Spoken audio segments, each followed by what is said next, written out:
Hi, it's Mrs. Cat, and I'm here to walk you through the mass and volume lab results and to do a three levels diagram for density.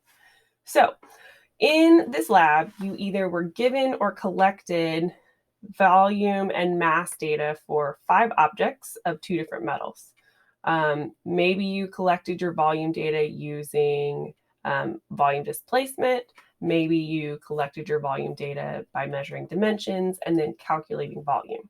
If you were given the sample data that was collected by myself and Mr. Sharkey, Mr. Sharkey collected his volume data for metal A by using water displacement, and I collected my metal B volume data by using dimensions and calculations.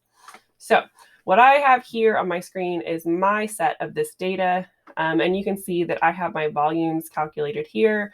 I use my spreadsheet to help me out to do those calculations, but what you should wind up with for your mass and volume graph spreadsheet is something that looks like this.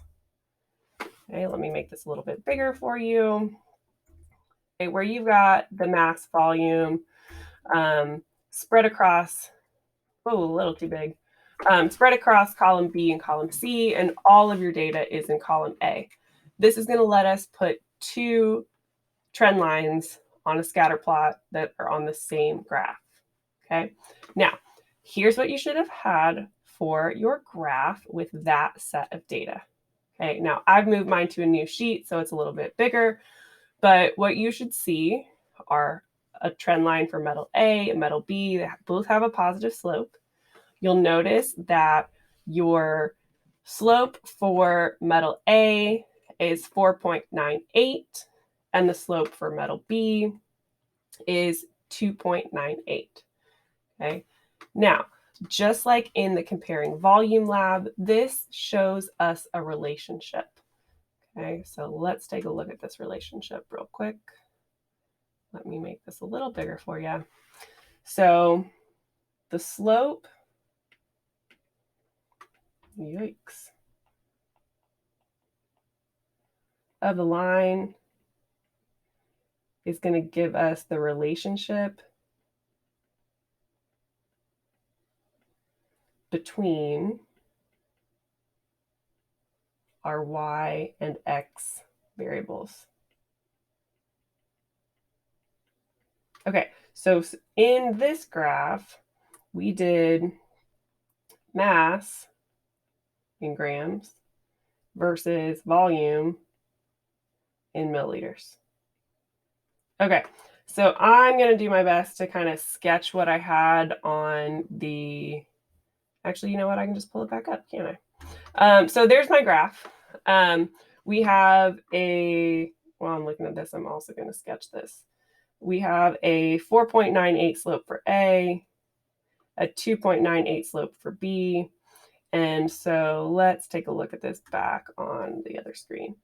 So this is 2.98 for slope.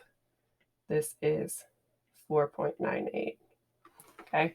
Remember, slope is change in y over change in x. So we want to also include our units with this. Okay, so if we think about this, we're looking at 4.98. Let's make it a fraction, make it 4.98 over 1. So slap our units on there, 4.98 grams for every 1 milliliter. Okay. If we go and look at metal B, 2.98 grams for every 1 milliliter. Okay. These slope values, these relationships, these are giving us density values for these 2 metals.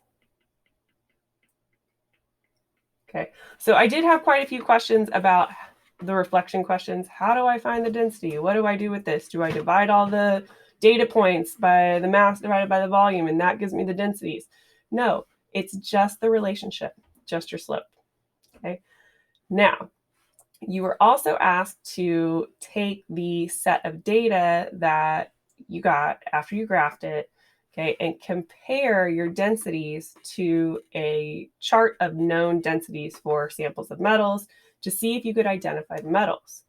Okay, now, based on this chart, you didn't have any exact matches, so you had to go with what was closest.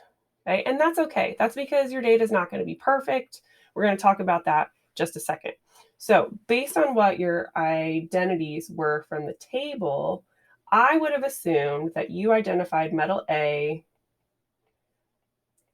as iron because its density on the chart was given as 7.80 grams per centimeter cubed. Okay, that was the closest option that we had to 4.98 grams per milliliter. Okay, remember, centimeter cubed, milliliter, exact same unit. Okay, so when we're looking at this, we also want to look at metal B. And I would have assumed that you would have identified this as aluminum because its density on the chart that I gave you is 2.70 grams per centimeter cube, which matches up pretty nicely to 2.98 grams per milliliter. So the thing about this is metal B, correct. It actually is aluminum. Metal A was not iron. And this just goes to show that there was a pretty big difference between the volume methods that were used by Mr. Sharkey for metal A and myself for metal B. Even though we are both experienced in the lab at taking measurements, Mr. Sharkey chose to do volume displacement because of this reason here, to show that this was not the best method to collect the volume information that we needed. We had regularly shaped objects. They were all either rectangular prisms or cylinders. It was really easy to measure the dimensions. That's going to give us a more accurate volume, which ultimately is going to give us a more accurate result. Okay, so I'm going to pull back up my spreadsheet to show you that I compiled data for all of my class sections in person and the data that Mr. Sharkey and I collected. I took all of that and I organized it. I took out any outliers. I took out places where my students in class maybe flip-flopped the mass and the volume or had really weird outliers. And so now I have a compiled graph with more data points. So I've got 25 data points instead of just 5.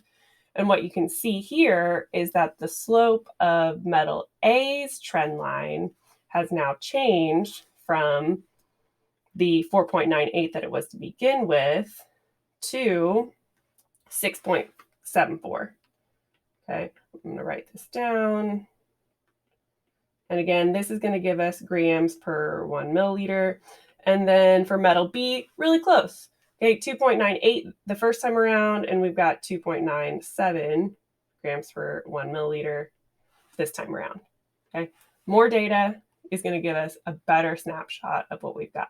Now, you can see here, there are still a lot of outliers. Okay, for most of my students, this is the first time in a long time that they have been asked to take really nice, precise scientific measurements.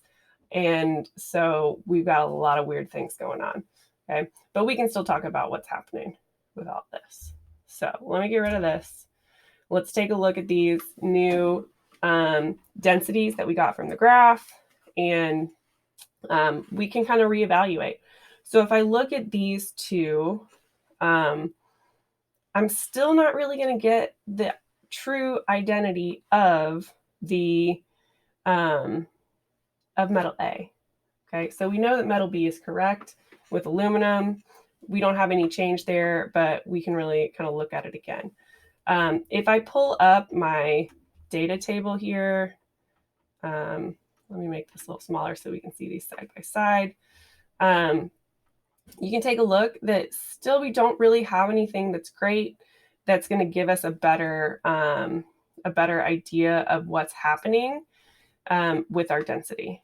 The true identity of metal A is brass.